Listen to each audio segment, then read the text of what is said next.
je me rends compte là. Très bien. Oui, je vois que c'est toi qui es en train de Recommandé. le passer. Hein?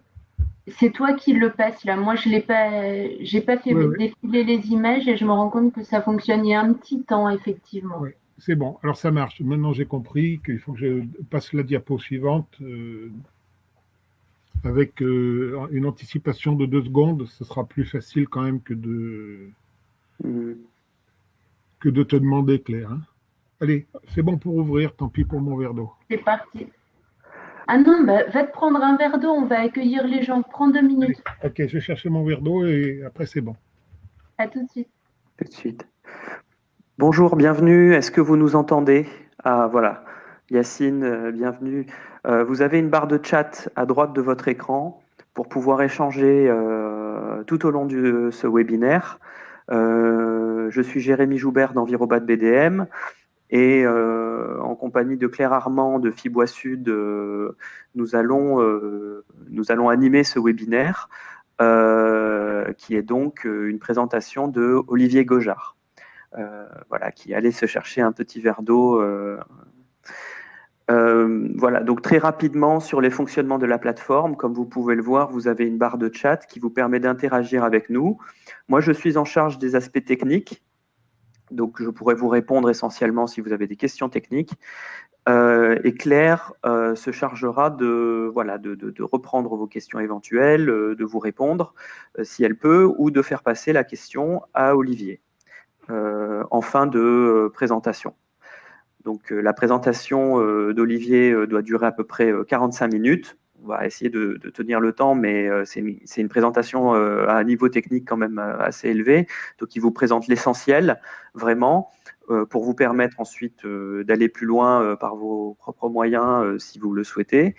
Et après cette partie-là, nous allons passer à voilà, une quinzaine, une vingtaine de minutes pour des questions et des réponses. Très bien. Donc, sans plus attendre, juste une dernière annonce avant de passer la parole à Claire. Nous organisons donc avec Envirobat BDM, Fibois Sud et les communes forestières de Provence-Alpes-Côte d'Azur un cycle de webinaires en cette période de confinement sur le bois et le bâtiment durable. Voilà, donc c'est une thématique qui nous a été demandée à plusieurs reprises de notre côté, d'Envirobat BDM, avec une demande forte des acteurs du bâtiment, architectes, accompagnateurs BDM, promoteurs immobiliers, de mieux connaître voilà, ce qui se fait en matière de bâtiments en bois et la contribution du bois au bâtiment durable. Donc nous essaierons de répondre lors de ce cycle de webinaire à 3 questions ou à mettre le focus sur 3 aspects. Une qualité technique, les qualités techniques du bois avec le présent webinaire aujourd'hui. Les qualités architecturales du bois avec un webinaire qui se tiendra le 26 novembre sur construction bois, démarche bioclimatique et qualité architecturale, engagement et réalité. Donc ça, c'est un webinaire de Jérôme Solari, hein, qui est donc un architecte aixois, spécialiste du bois et qui nous parlera des qualités architecturales du bois. Hein, donc un aspect quand même non pas qu'on oublie, mais qui est important de mettre en avant, notamment lorsqu'on s'adresse aux maîtres d'ouvrage ou aux habitants. Le bois a des qualités intrinsèques propres, architecturales. Et puis le 1er décembre, un webinaire comment construire en bois local en région sud, le bois des Alpes et ses possibilités, donc avec un retour d'expérience très précis et clair de Jean-Brice Cordier des communes forestières sur l'état de la filière bois local, bois des Alpes. Et ses possibilités, ses retours d'expérience, voilà. Donc, sans plus attendre, voilà, je passe la main à Claire, Armand de Bois Sud. Bonjour à tous. Moi, je m'appelle Claire Armand. Je suis la prescriptrice bois de l'interprofession Fibois Sud PACA. Donc, c'est une association interprofessionnelle qui réunit l'ensemble des acteurs publics et professionnels de la filière forêt-bois en région. Donc tout d'abord, je tiens à remercier Envirobat BDM et Jérémy Joubert de nous avoir associés à cette webconférence donc sur la construction multi-étage en bois. La construction bois, aujourd'hui, elle est de plus en plus présente, notamment en région PACA. Elle est à la fois boostée par sans doute une prise de conscience écologique, mais aussi par des mesures politiques qui l'encouragent. Donc, on voit de plus en plus de bâtiments bois, donc de la maison individuelle, de l'habitat collectif, des bâtiments publics, aussi des chantiers d'exception. Et cet engouement pour le bois, depuis au moins une décennie, a permis de mettre sur le marché des produits très techniques, des produits nouveaux et très techniques.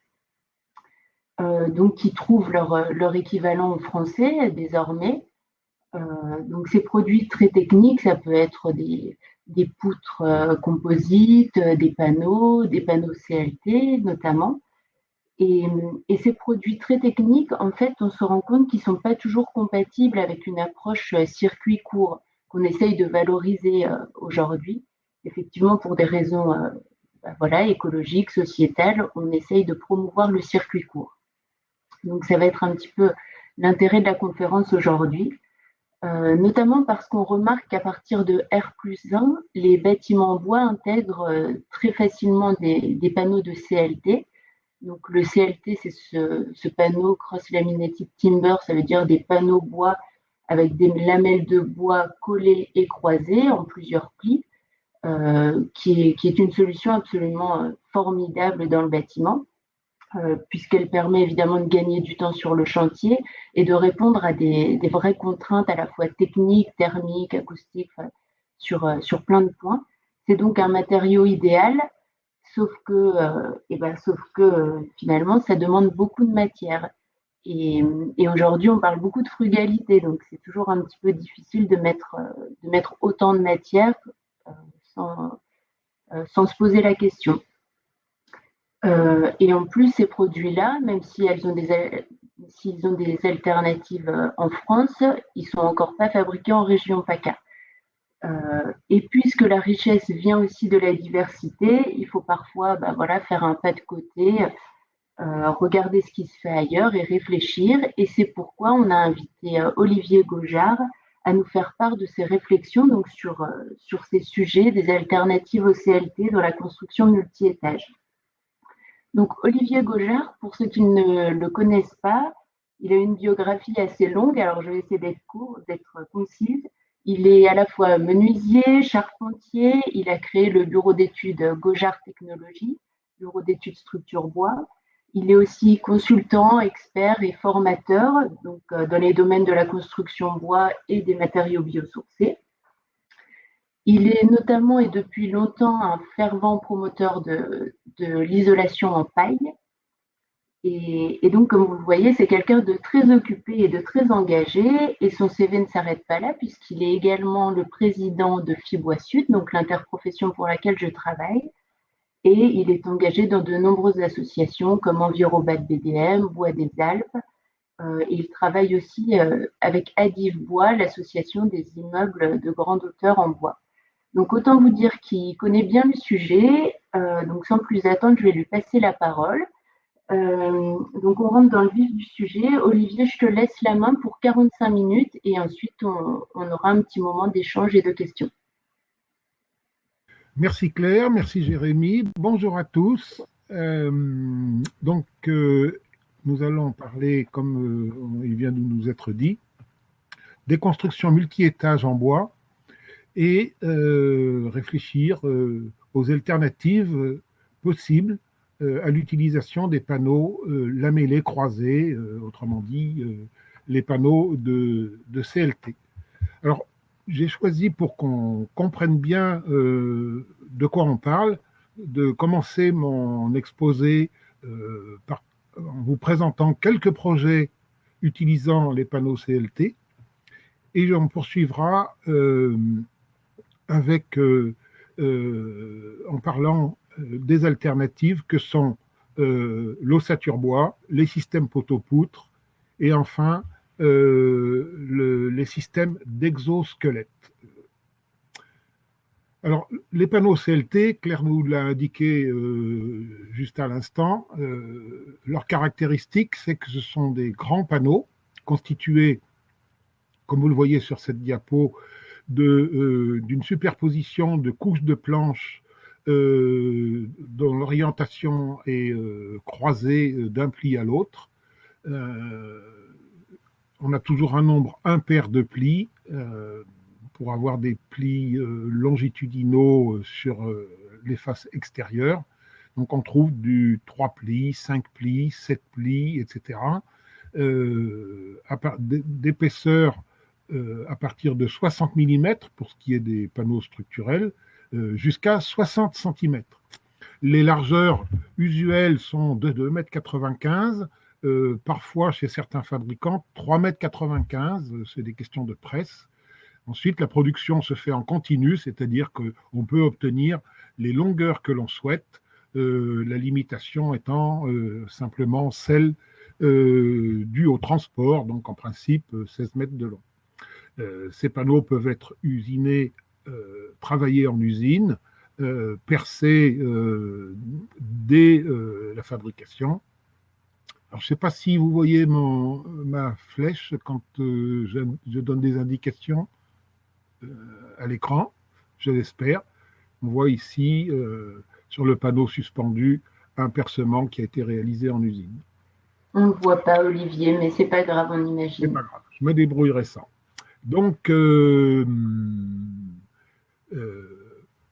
référence emblématique de la construction en système CLT, qui date maintenant de plusieurs années, puisque c'était en 2014, la résidence d'Ulféry à Saint-Dié-des-Vosges, qui est un des tout premiers bâtiments à 9 niveaux, hein, puisque c'est un bâtiment R+8, et qui plus est isolé en bottes de paille.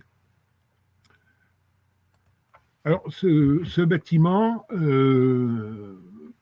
a des caractéristiques tout à fait performantes. C'est un bâtiment qui accueille 26 logements sociaux, avec des caves et des balcons qui sont extrêmement spacieux. Donc la structure est intégralement en CLT, que ce soit pour les parois ou que ce soit pour les planchers. Il en est de même pour les murs de refend. Par contre, toutes les circulations, escaliers, cages d'ascenseur, coursives d'accès, ainsi que les balcons, ont été rapportés par l'extérieur sur l'enveloppe chauffée, et ils sont tous en acier galvanisé. C'est-à-dire que là, on est vraiment dans l'application du précepte de Dominique Gauzin-Muller, le bon matériau au bon endroit et dans la bonne quantité, c'est-à-dire que tout ce qui est exposé sur une longue durée, hein, on construit pour, soyons ambitieux, un siècle hein, au moins, donc tout ce qui est fortement exposé est ici dans un matériau très pérenne. On est en zone sismique 3, c'est un aléa modéré, mais c'est déjà très significatif, et donc ça a un impact sur la manière dont ce bâtiment est conçu. L'isolation est rapportée par l'extérieur en bottes de paille dans des caissons préfabriqués. Alors cette structure, je vous l'ai dit, elle est très principalement en panneaux CLT. On a néanmoins quelques éléments poteaux-poutres à l'intérieur des logements pour recouper la portée des planchers. Sinon, même les parois de refend sont elles aussi en CLT, comme vous le voyez sur cette diaporama, avec une double paroi. Et vous remarquerez le crénelage en tête des panneaux verticaux, et puis sur les panneaux de refend aussi, crénelages qui sont là pour reprendre les efforts de séisme, les efforts de cisaillement horizontal de manière très très efficace. Le levage du bâtiment se fait de manière extrêmement rapide, avec les moyens modernes de construction. Vous voyez ici le levage d'un panneau de façade. Et pendant que les opérateurs procèdent aux opérations de mise d'aplomb, etc., avec la même grue, on peut procéder à la mise en œuvre, à l'avancement des caissons qui contiennent l'isolation en paille. le long de la façade, ce que vous pouvez distinguer sur la diapo. Donc ces caissons sont rapportés sur la structure en CLT et vissés grâce à des vis à rupture de pont thermique, c'est-à-dire qu'elles sont en plastique. Les panneaux se superposent et reprennent leur poids propre qui descend jusqu'aux fondations. Les vis sont là que pour reprendre les efforts horizontaux d'aspiration au vent quand on a évidemment beaucoup de vent. Une autre caractéristique, c'est que ces panneaux CLT restent visibles à l'intérieur des logements de manière très très importante. Vous voyez ici ces plafonds qui sont restés nus en CLT. Alors il faut dire que très probablement, dans un avenir proche, c'est une solution qui sera fortement limitée pour des questions de sécurité incendie. Claire vous l'a dit, je suis administrateur à Dives-Bois, l'association pour le développement des immeubles à vivre en bois, dont le rôle est de travailler à toutes les études, tous les essais nécessaires pour progresser dans le développement de ces immeubles, en particulier au sein d'un atelier qui travaille beaucoup sur la sécurité incendie, dont le travail est de développer toutes ces questions, et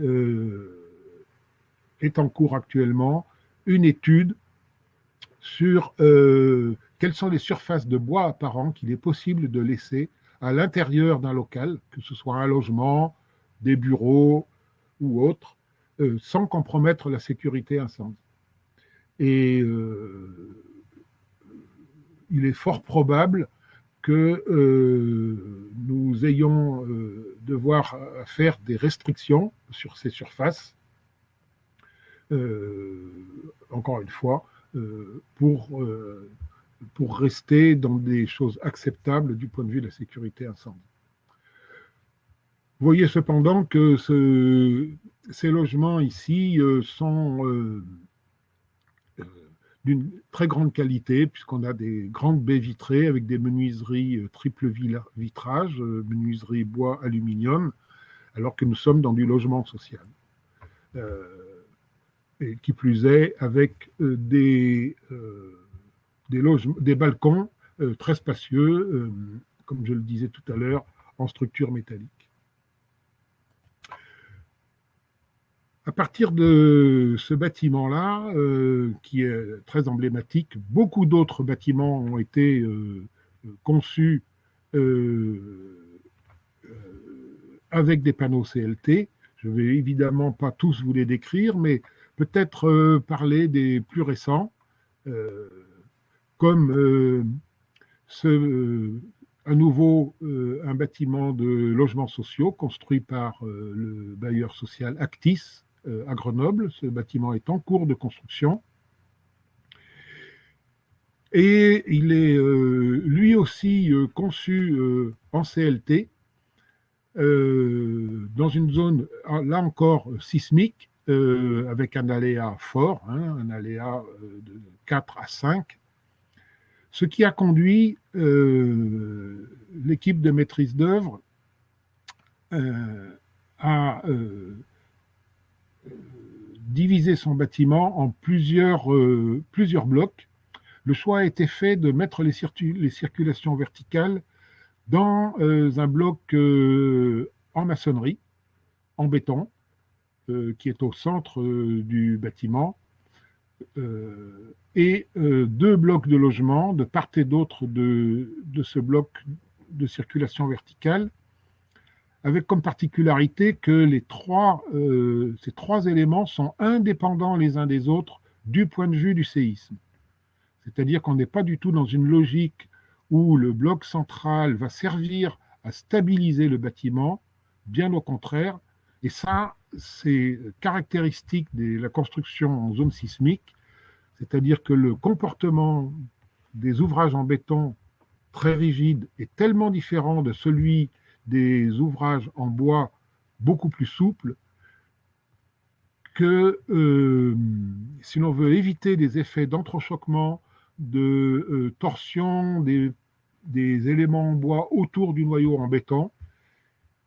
C'est peut-être un peu contre-intuitif, mais il est très préférable de les séparer complètement et que chacun ait leur propre stabilité, qui est obtenue par des parois de refend que l'on distingue sur le dessin du milieu de cette diapo, transversale et longitudinale, qui permettent d'assurer la stabilité.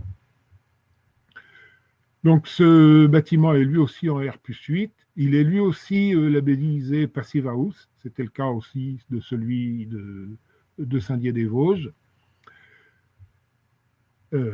Les parois, les planchers et les toitures, tous les éléments structurels sont en CLT.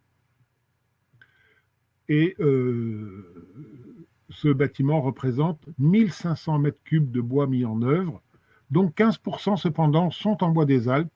Ce qui est en bois des Alpes, ce sont tous les éléments de volige, support de l'habillage extérieur en zinc, de tasseaux, d'éléments secondaires divers et variés un peu partout dans le bâtiment, qui sont des éléments donc en bois des Alpes, bois massif, puisque comme vous l'indiquez Claire, il n'y a pas de fabricant de panneaux CLT dans la région alpine.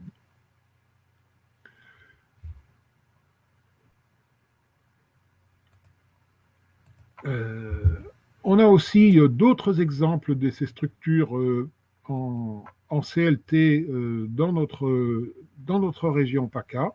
C'est par exemple le cas de l'immeuble Palazzo Meridia à Nice, construit par Nexity et livré l'an dernier, où là aussi les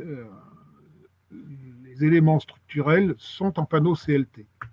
Alors vous voyez qu'on retrouve ici 2 blocs de circulation verticale en maçonnerie et 3 blocs d'éléments en bois, en CLT.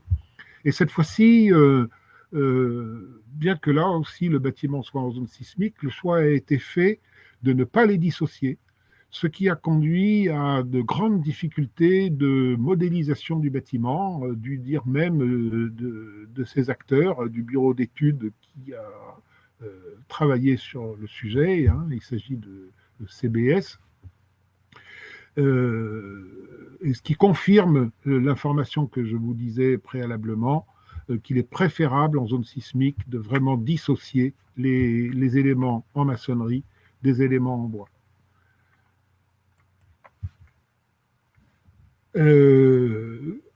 On retrouve aussi donc l'intégralité du bâtiment en panneaux CLT avec quelques éléments poteaux-poutres porteurs intermédiaires. Il s'agit ici d'un immeuble de bureaux, donc pour lequel l'idée c'est d'obtenir des grands plateaux libres de tout cloisonnement. On trouve aussi dans notre région PACA une autre belle référence en panneaux CLT. Il s'agit de la résidence du Crous de Lucien Cornille à Marseille, où la structure est là aussi en lamellé-collé pour ce qui est de l'intérieur des locaux et en CLT pour ce qui est des parois et des planchers dans ce projet de 200 logements en R+7. Donc on voit que le CLT offre beaucoup d'avantages. Il est particulièrement affectionné par les architectes. On peut penser, parce que c'est un vocabulaire constructif qui utilise des plaques, hein, qui se rapproche de ce qu'on a connu jusqu'à présent avec les constructions en béton. Donc l'appropriation de ce vocabulaire technique sur le plan architectural peut être plus facile que celle des structures en éléments filaires, c'est-à-dire en poteau-poutre. Alors je vous propose maintenant de repartir un petit peu en arrière dans l'histoire pour retrouver les origines des systèmes alternatifs dont je vais vous parler maintenant, en commençant par les systèmes à colombage qui remontent à plusieurs siècles en arrière, hein, au moins jusqu'au Moyen Âge, parce qu'on ne va pas remonter encore plus avant, jusqu'à l'époque gauloise, où on trouvait aussi de la construction, bien sûr, en bois. Et ici, c'est la maison Cammerzel à Strasbourg. Vous voyez, donc, on est bien avec un bâtiment multi-étage, hein, donc R plus 4 ou 5, 5 si on compte les combles. Datant, ce bâtiment, il a été terminé en 1586, je crois. Et donc en zone sismique là aussi, et donc vous voyez qu'il a traversé les siècles sans aucune difficulté. On trouve ces systèmes de bâtiments multi-étages à structure bois un peu partout en France, hein, même sur quasiment les 2/3 du territoire. Ici, les immeubles qu'on peut trouver sur la place Champ-Jacquet à Rennes, qui datent, eux, du XVIIe siècle.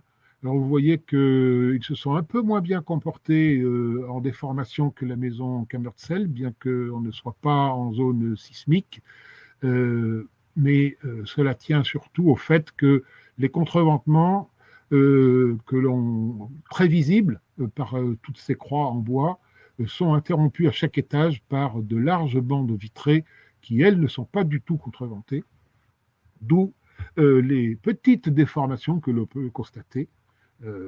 On voit quand même que 3 siècles après, c'est toujours debout, même si c'est un poil incliné. Alors, ces systèmes à colombage ont conduit progressivement à une standardisation des éléments qui a trouvé son plein développement aux États-Unis avec le développement de la technique du balloon frame au cours de la première moitié du XIXe siècle, où s'est formalisé un vocabulaire technique et une standardisation des sections qui ont conduit petit à petit au système ossature-bois tel qu'on le connaît aujourd'hui. Système ossature-bois qu'on appelle aussi système plateforme, qui en fait est la forme industrialisée de la technique balloon frame vue juste avant, grâce à l'apparition des panneaux dérivés du bois, que ce soit des panneaux contreplaqués, des panneaux de fibres de bois comprimées, des panneaux de type OSB, qui sont apparus au début du XXe siècle. Cette technique s'est très largement développée dans les pays anglo-saxons, notamment en Angleterre et puis en Amérique du Nord, avec des bâtiments dont vous voyez qu'ils sont là eux aussi multi-étages.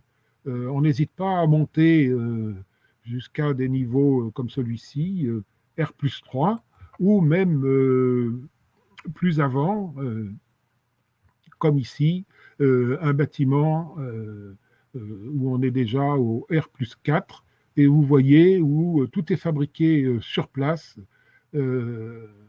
avec la fabrication des panneaux sur les planchers, puis ils sont redressés, et l'ensemble du chantier est forain. Ces techniques sont vraiment encore très utilisées en Amérique du Nord. Ces photos sont tout à fait récentes, datent des 20 dernières années. En voilà encore un autre exemple, hein, de bâtiment de dimension tout à fait imposante, ou encore celui-ci, toujours avec la même technique. Vous voyez que là, on a absolument que de l'ossature bois. On n'a pas d'éléments de type poteau-poutre. On superpose des éléments de façade constitués du célèbre 2x4. Ce sont des inches, hein, donc c'est grosso modo du 5 par 10 en centimètres, stabilisés par des voiles de contreventement. Alors, cette technique est bien connue aussi dans toute l'Europe, hein, mais a commencé à se développer pour ce qui concerne les bâtiments multi-étages à partir de l'année 2010. Donc ici, c'est le premier immeuble R+4 à Paris qui a été fait en 2010. Alors pourquoi cette date? C'est celle à laquelle a été modifiée l'instruction technique numéro 249, la fameuse IT 249, qui donne des prescriptions sur la sécurité incendie des immeubles et des ERP multi-étages, dans laquelle ne figurait pas, jusqu'à cette date de 2010, de prescriptions concernant la construction bois. Ce qui conduisait les contrôleurs techniques à nous dire partout où l'IT 249 s'applique, on ne peut pas construire en bois parce qu'on n'a pas de cadre de référence réglementaire pour apprécier la validité des solutions techniques proposées. Donc, c'est en 2010 qu'a été rajouté un paragraphe spécifique sur la construction en bois dans l'IT 249, ce qui a autorisé à ce moment-là la possibilité de construction au-delà de R+2, c'est-à-dire dans les domaines où s'applique l'IT 249. Je vous présente là un bâtiment tout à fait remarquable, en tout cas de mon point de vue, bâtiment ossature bois intégrale de 6 niveaux, hein, donc un R+5, toujours certifié Passive House. Alors j'insiste sur ces aspects parce qu'on le sait tous, hein, le lien qu'il y a entre le développement de la construction bois et celui de la performance énergétique et environnementale des bâtiments sont extrêmement liés. Donc ce bâtiment comporte 17 logements répartis donc sur 6 niveaux, avec au niveau du rez-de-chaussée 2 commerces et un local à vélo. Je vous mets sur les diapos un certain nombre d'indications que je ne vais pas détailler ici pour des questions de timing, mais que vous pourrez retrouver sur le diaporama qui sera, je pense, mis à la disposition de tout le monde. Mais on y retrouve des menuiseries bois triple vitrage, on y retrouve les éléments de performance et de prix qui pourraient vous intéresser. Je vais plus m'appesantir sur l'aspect technique de ce bâtiment, donc où tous les éléments verticaux sont des éléments d'ossature bois de section 45 par 200 pour une intégration de 200 mm d'isolant en laine minérale, complété par une couche de 60 mm extérieur qui permet de couper tous les ponts thermiques, et un système de plancher à double solivage dont je vous reparlerai dans une minute. Tout est fait en filière sèche, hors les fondations en béton isolé, mais les systèmes de plancher comportent des chapes sèches en plaques de plâtre pour gérer les questions d'acoustique. La gaine d'ascenseur dans ce bâtiment est elle aussi en bois, et c'est le seul ouvrage de ce bâtiment qui soit en panneaux massifs contre-collés CLT.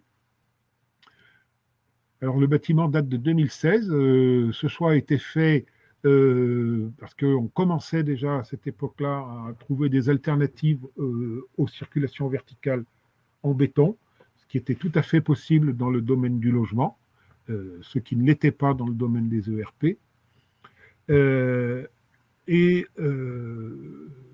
Construit avec des éléments en bois massif qui sont maintenant devenus une obligation, en tout cas une forte recommandation de l'atelier incendie d'Adif-Bois.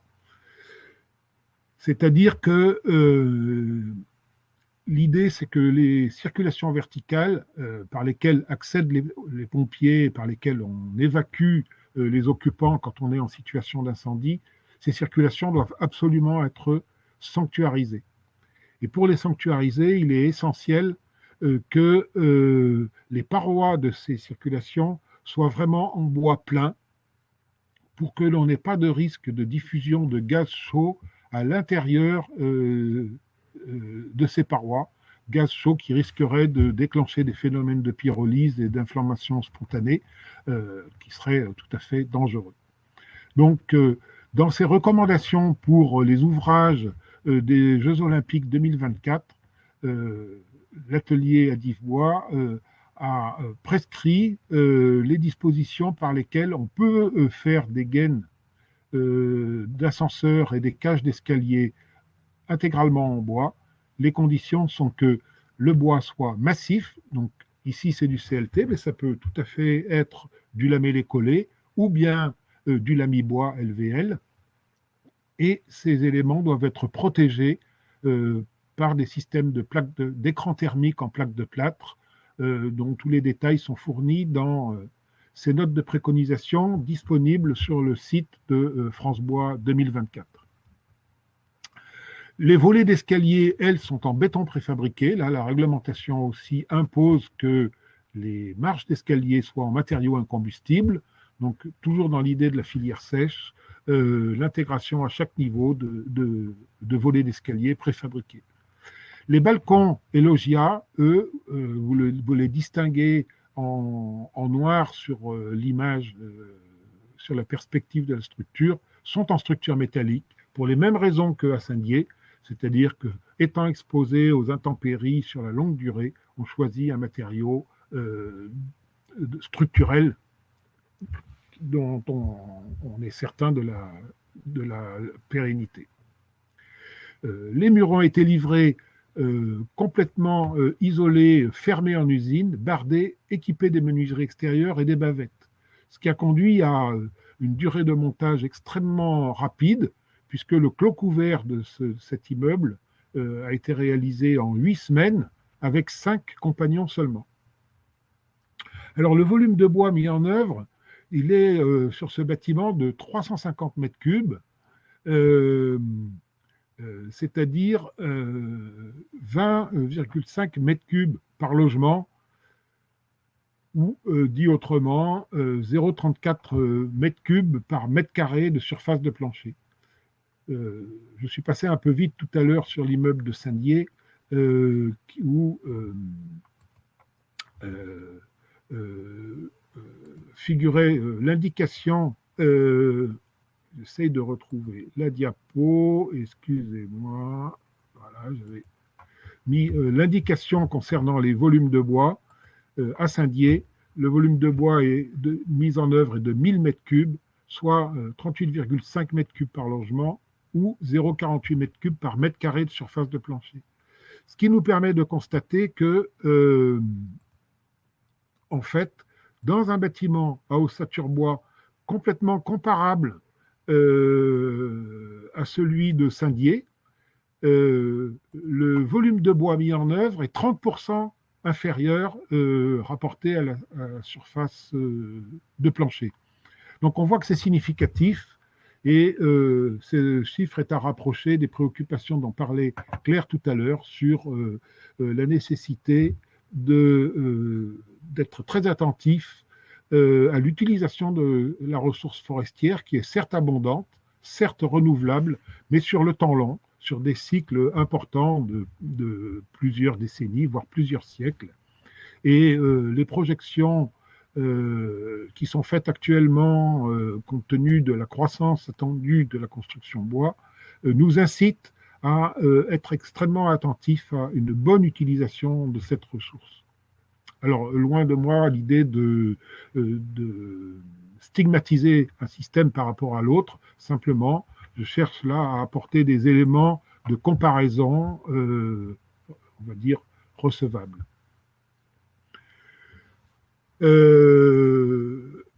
Je vous le disais, un petit focus sur la composition des planchers.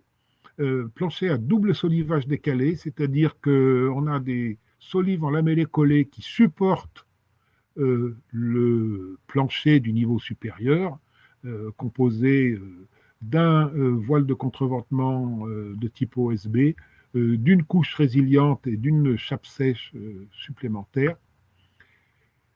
Et ensuite, le plancher est aussi composé d'éléments de plafond qui, eux, sont suspendus à un deuxième solivage en bois massif, décalé par rapport au précédent, ce qui permet donc de dissocier complètement la partie plancher de la partie plafond et d'obtenir des performances d'isolement acoustique tout à fait impressionnantes.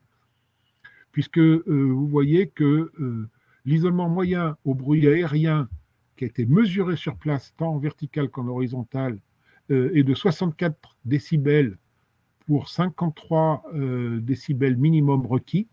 L'isolement moyen au bruit d'impact mesuré tant en vertical qu'en horizontal est lui de 46 décibels pour 58 maximum requis. Donc on voit la très grande efficacité de ce système.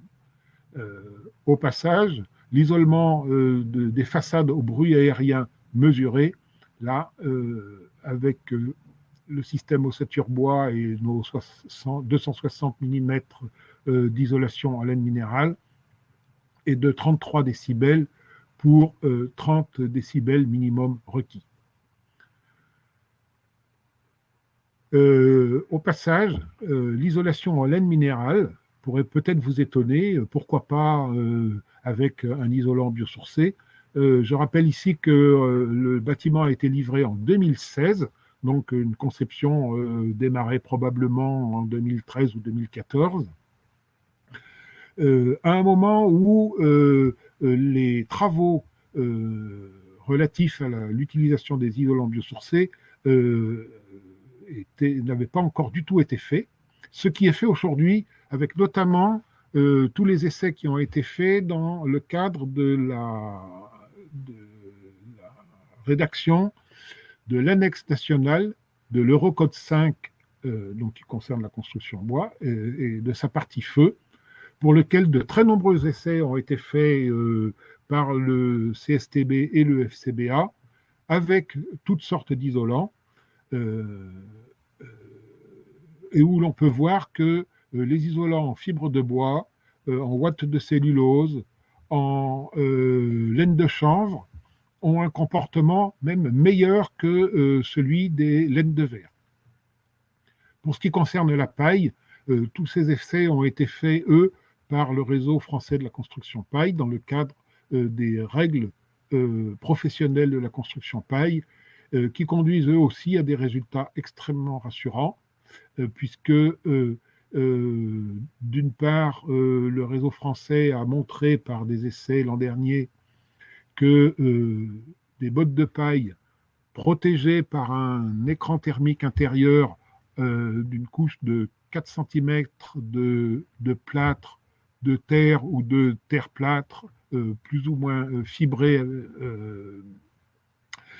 conduisait à obtenir un degré coupe-feu de 2 heures, ce qui est tout à fait impressionnant. Et d'autre part, une société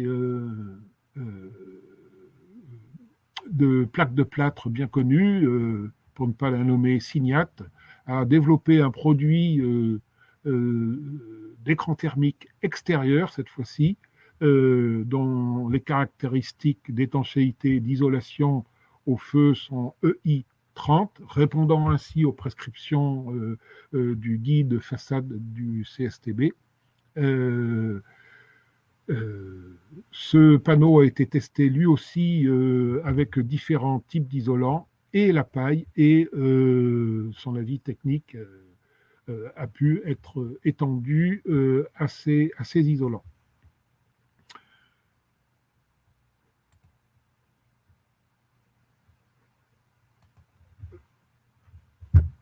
au-delà des systèmes ossature bois conventionnels, donc, dont on a vu qu'ils permettent d'atteindre jusqu'à 6 niveaux, donc, qui est sans doute une limite, hein, vous avez pu le voir sur la diapo de l'ossature, dans les niveaux bas, on a une densité des montants d'ossature importante, avec des anthrax de 40 cm, qui font que, au-delà de ces hauteurs-là, il n'est plus vraiment pertinent de poursuivre en ossature bois, parce que la densification des montants d'ossature n'est plus du tout viable, ni techniquement, ni économiquement. Et donc le système qui peut prendre le relais pour continuer à gravir les étages est le système poteau-poutre, avec ici le premier R+7, donc 8 niveaux construits en France, c'était en 2013, donc juste avant Saint-Dié-des-Vosges, est un système poteau-poutre. Il s'agit de l'extension de la Maison de l'Inde à la Cité universitaire internationale de Paris. Et, excusez-moi, mais...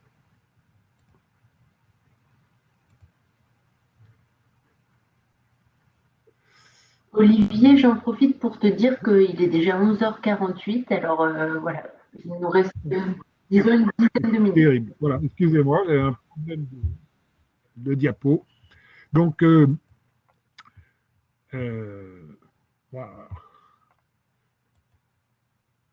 Bon, alors. Là, on voit bien la Maison de l'Inde sous un autre angle. Voilà, et là, le plan, le chantier. Ah, voilà.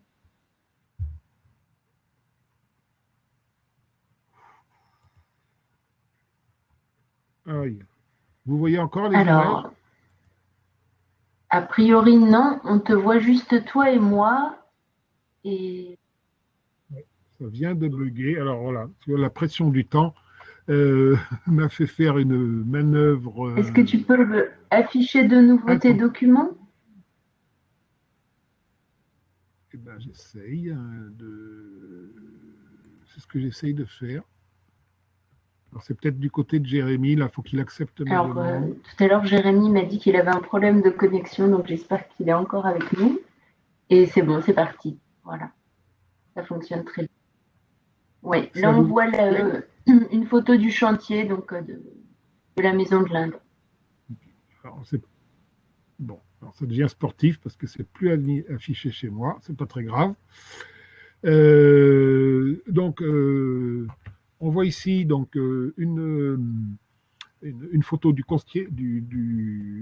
chantier de la Maison de l'Inde, où vous pouvez voir un noyau de circulation verticale en béton contre lesquels ont été rapportés les éléments en structure bois.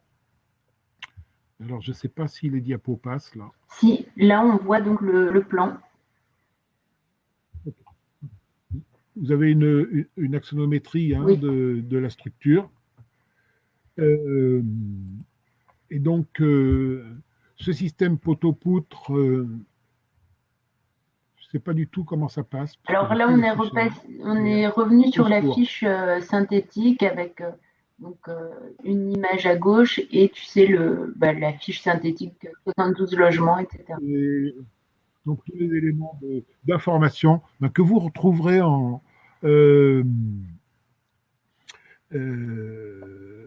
vous procurant le diaporama qui sera mis en ligne et donc dans lesquels se retrouvent toutes les indications techniques concernant ce bâtiment.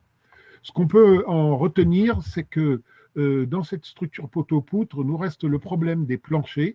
Donc on l'a vu, ils peuvent être en simple solivage, enfin du moins en double solivage décalé en lamellé collé conventionnel, mais ils peuvent être aussi en bois massif constitués d'éléments en lamellé collé posés à plat. J'espère que vous voyez le diapo là avec les poteaux et l'ouvrier oui, en train de travailler. C'est bien ça. C'est bien ça, Claire? Ok. Donc là, ce plancher, ces éléments structurels de plancher, ce sont des lamellés collés à plat.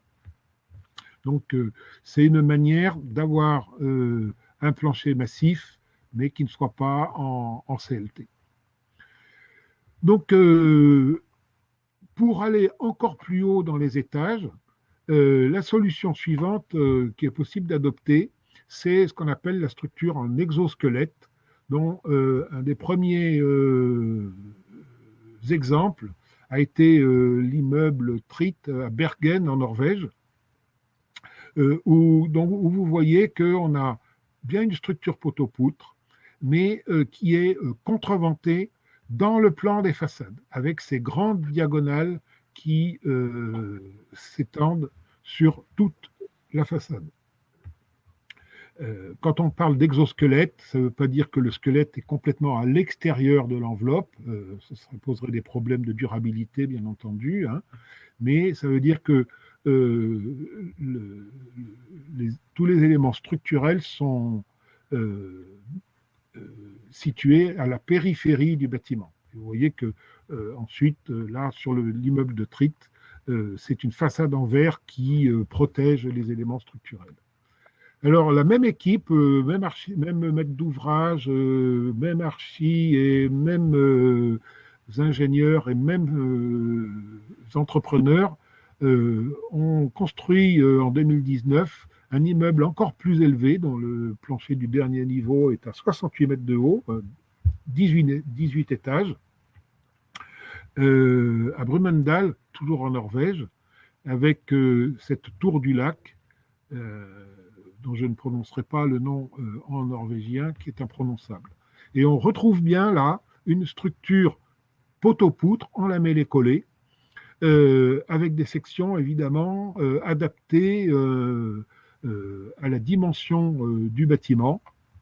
Donc sur cette diapo, vous pouvez voir la dimension des poteaux d'angle, de mémoire 625 par 1485.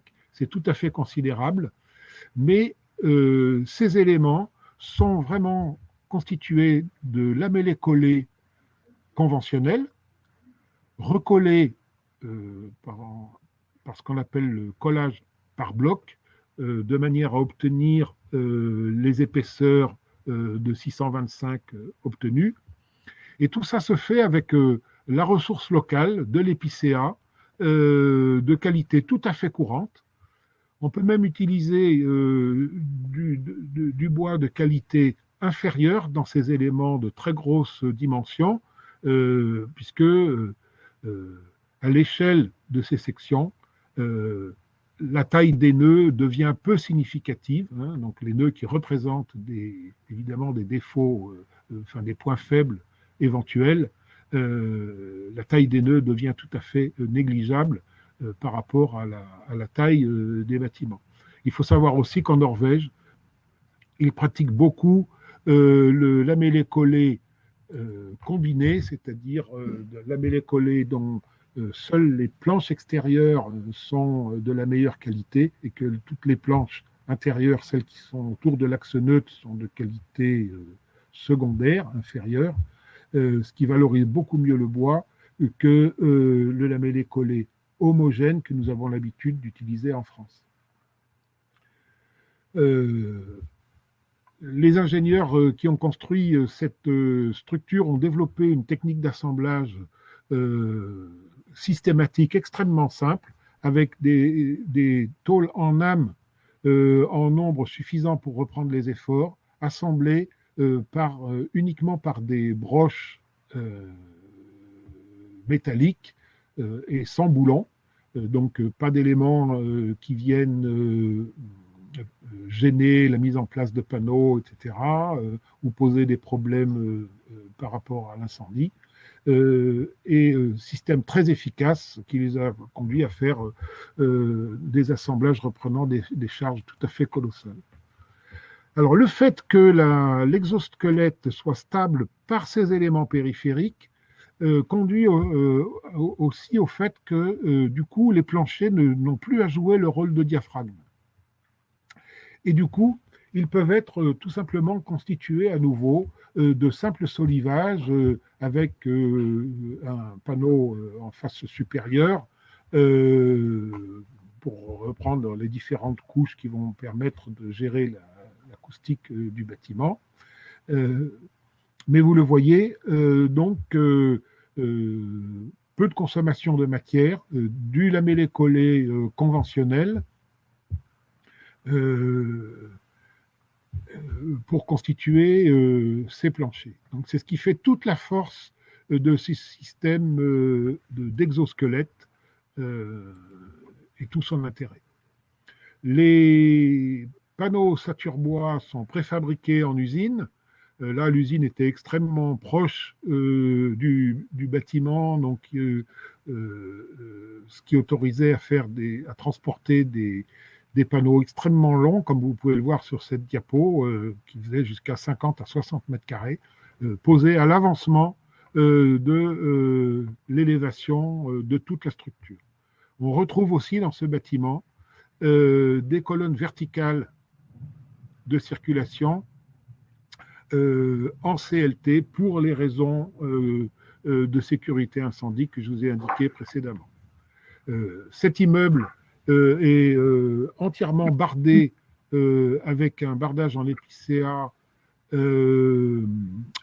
thermotraité et traité BS2D0 en réaction au feu. Cette solution ne serait pas du tout acceptée en France. La réglementation incendie, toute récente, suite aux arrêtés du 7 août 2019, relatifs aux immeubles de moyenne hauteur, nous empêche d'utiliser du bardage bois au-delà de la troisième famille, c'est-à-dire au-delà de 28 mètres de haut. Mais en Norvège, ils le font. Par contre, les immeubles sont entièrement équipés de systèmes automatiques d'extinction à eau, ce qu'on appelle les sprinklers, y compris en extérieur sur les deux niveaux du rez-de-chaussée pour contrecarrer d'éventuels feux de poubelle ou de scooter ou quelque chose comme ça, accidentel en pied de façade. Alors, ces systèmes d'exosquelettes ont déjà été utilisés chez nous en France, en tout cas dans les concours. Vous avez ici l'exemple d'une réponse qui avait été faite pour le concours lancé par le PUCA dans le cadre du programme Adif Bois, avec une réponse ici pour les bâtiments de Euratlantique à Bordeaux, avec une structure là aussi en exosquelette. Alors l'image est très inclinée là, c'est juste que c'est une perspective et pas une axonométrie, mais je vous garantis que ça tient debout bien verticalement. D'autres équipes ont repris aussi ces systèmes d'exosquelettes, ici comme sur cette proposition, toujours pour Bordeaux, mais cette fois-ci donc de l'agence Belcourt, où on voit là encore les stabilisations dans les façades.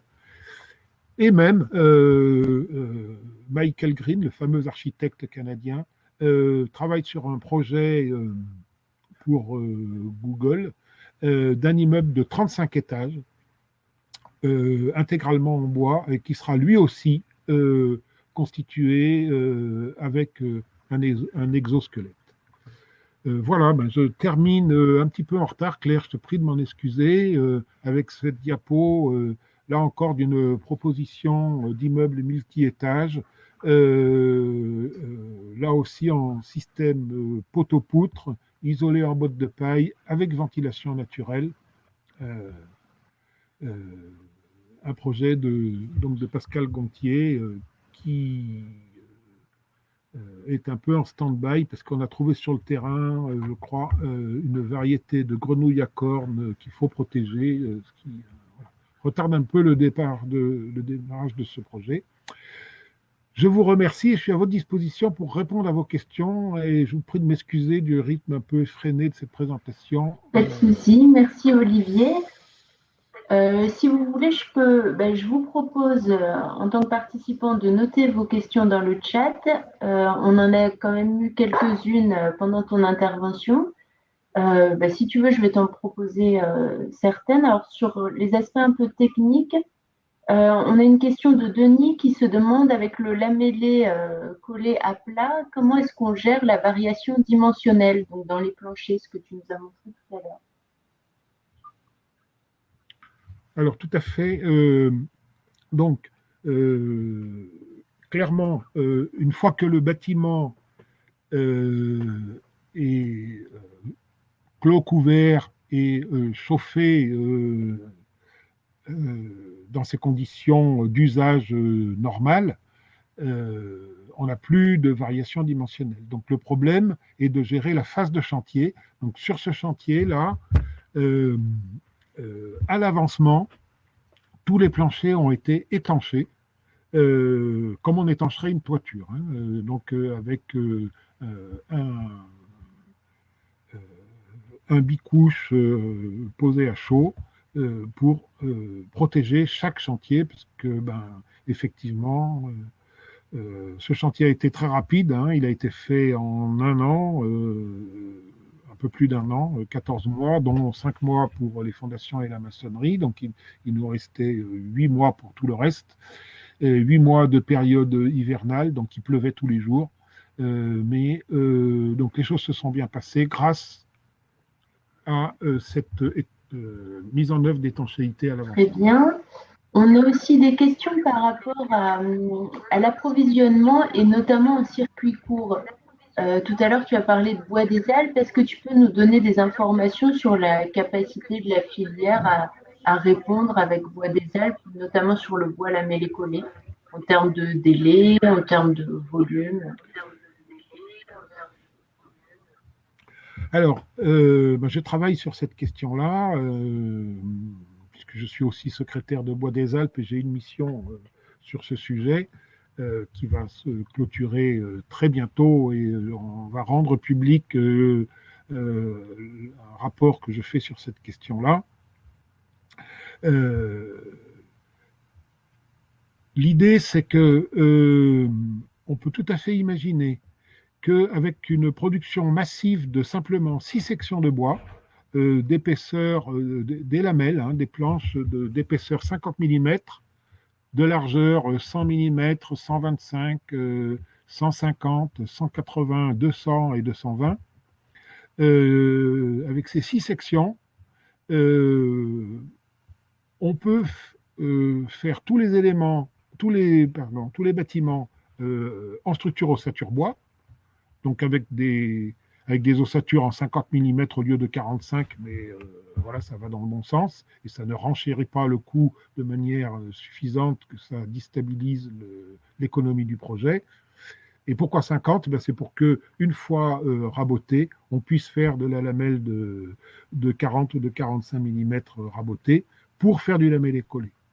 Donc l'idée, c'est que de produire très massivement, aussi bien dans des petites scieries qui existent déjà, avec le matériel dont elles disposent ou un petit peu mis à niveau, qu'avec des installations complètement nouvelles pour la région PACA, puisqu'on n'en a pas actuellement, installation de scieries plus industrielles, produire massivement des éléments très simples, mais de très haute qualité, c'est-à-dire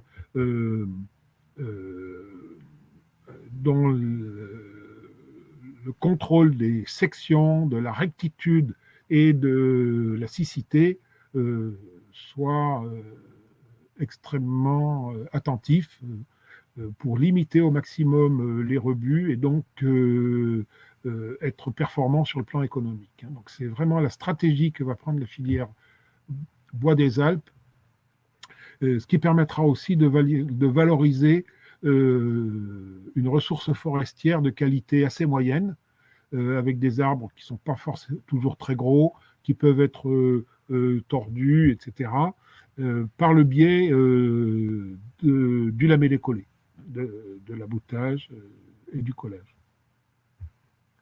Voilà ce qui est en la stratégie que nous allons mettre en œuvre, et ce, d'autant plus rapidement que notre filière est en difficulté avec les difficultés rencontrées par la papeterie de Tarascon, qui conduit à donner un coup d'accélérateur extrêmement vigoureux grâce à l'intervention des institutions, que ce soit l'État ou la région, pour accélérer cette diversification dans les usages des bois dans la région Provence-Alpes-Côte d'Azur.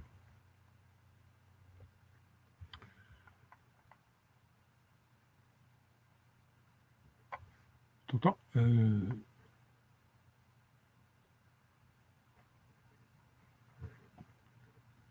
Claire, je ne Pardon, t'entends j'avais plus. coupé mon micro pour mieux t'entendre et j'ai oublié de le rallumer. Donc, question de Yacine sur le bilan carbone, enfin, en tout cas sur le système constructif bois le plus optimisé vis-à-vis du bilan carbone. Quand on prend la quantité de matériaux, la quantité de métal pour les jonctions, l'optimisation des vibrations, la protection au feu, etc. D'après toi, quel est le système bois le plus optimisé?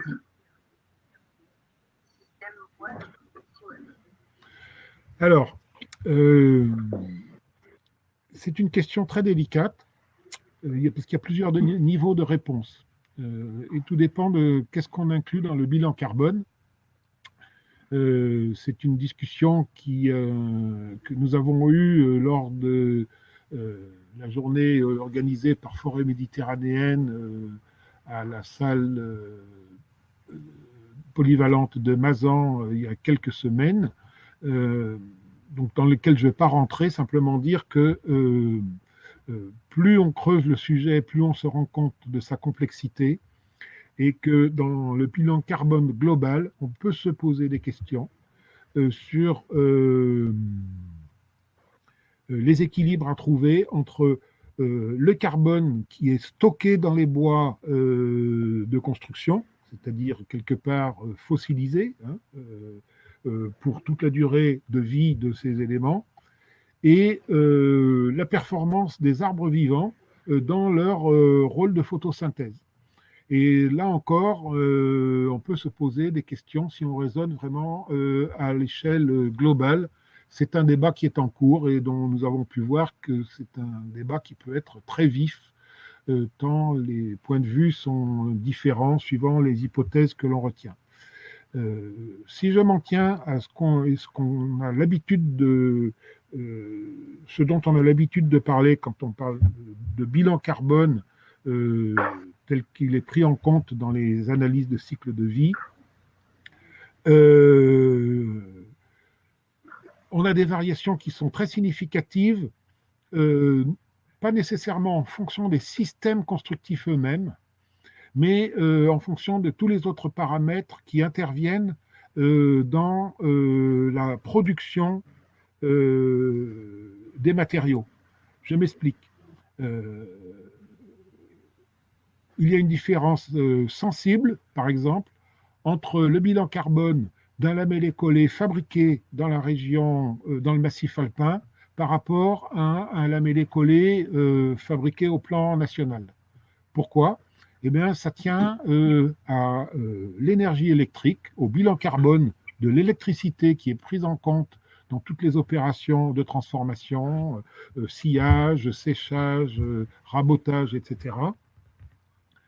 Parce que ce bilan carbone de l'électricité, au plan national, il est composé, la production électrique est basée sur le nucléaire, que l'on soit dans le massif alpin ou que l'on soit partout ailleurs en France, dans des proportions très très importantes.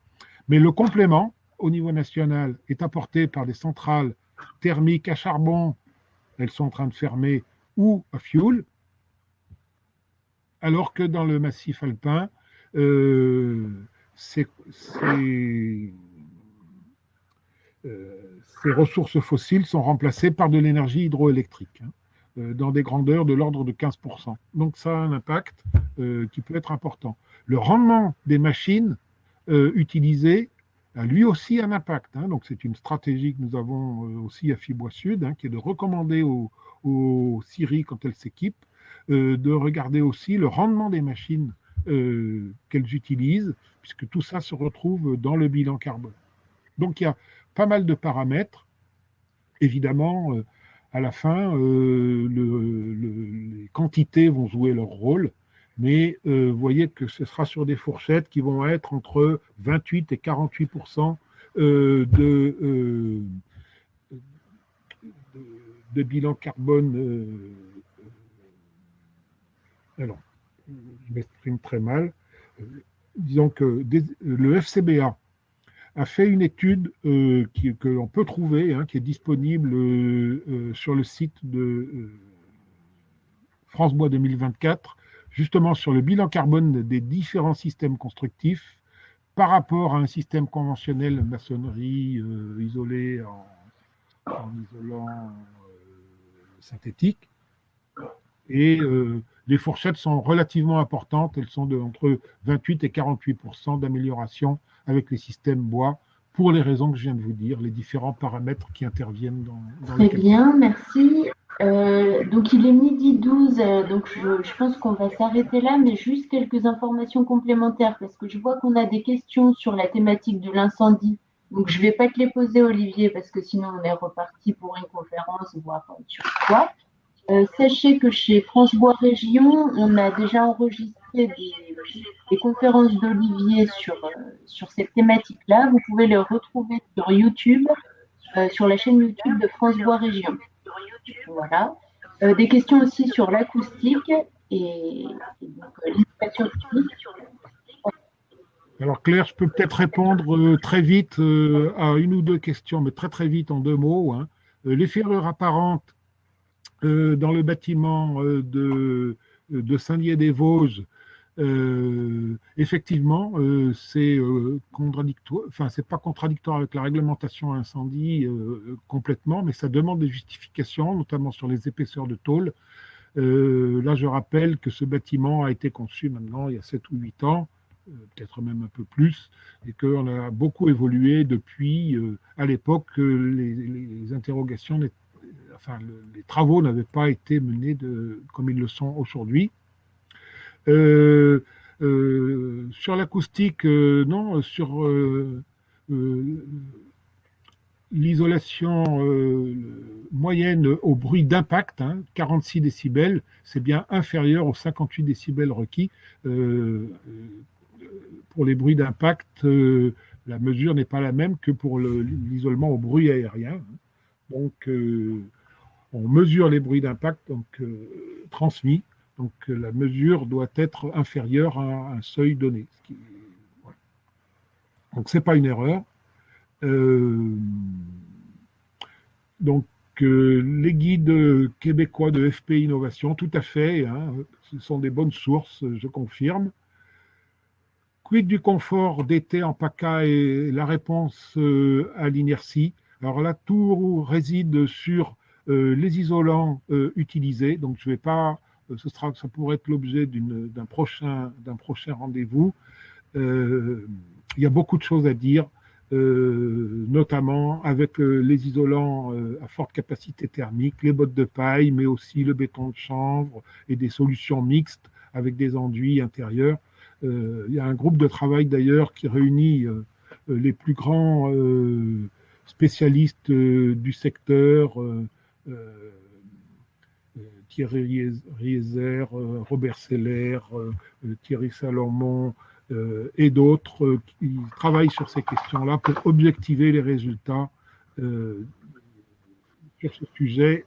Et j'en profite pour vous dire que le prochain webinaire donc de ce cycle de trois webinaires sera sur le thème du bioclimatisme. Du coup, on parlera forcément un petit peu de confort d'été et sans doute d'inertie du matériau bois. Et je pense qu'on va devoir s'arrêter, il est midi 15. À moins que tu veuilles rajouter un petit mot, Olivier. Non, mais voilà, parce qu'on pourrait continuer à discuter très longtemps. Je vous remercie de votre attention, de vos encouragements dans le chat et probablement, effectivement, il faut qu'on prévoie d'autres d'autres séances pour aborder les sujets connexes Merci à celui-ci. beaucoup et à Je vous bientôt remercie alors. beaucoup.